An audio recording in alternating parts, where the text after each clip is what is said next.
Avec une contribution de 53,53% au PIB, le secteur industriel, les hydrocarbures y compris, représente un levier pour la diversification de l'économie du Gabon. Bien qu'ayant connu des avancées notables ces dernières années, le secteur reste confronté aux insuffisances structurelles, notamment la dépendance aux matières premières ou le manque de diversification du potentiel économique.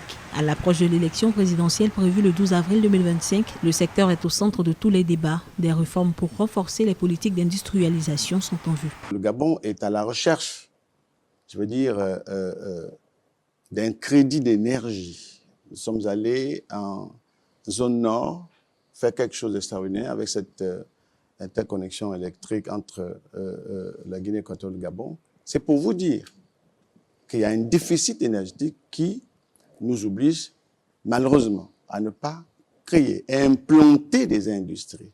Ça, c'est le premier frein.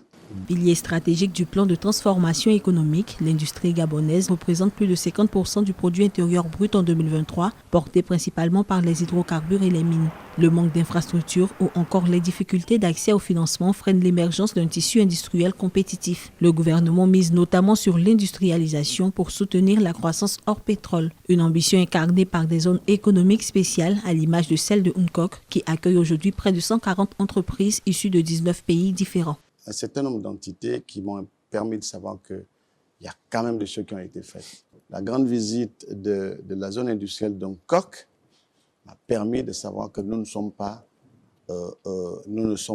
comme beaucoup le pensent, en retard. Beaucoup de choses ont été faites. Je pense que c'est un endroit qui est un lieu qui est un symbole fort et qui permet de prendre le Gabon en exemple. À la croisée des chemins, les différents candidats à la présidentielle sont attendus sur leurs engagements en matière d'industrialisation. Pour les acteurs économiques, le scrutin à venir est une opportunité de redonner un nouveau souffle à un secteur aux immenses potentialités, mais encore en quête de structuration.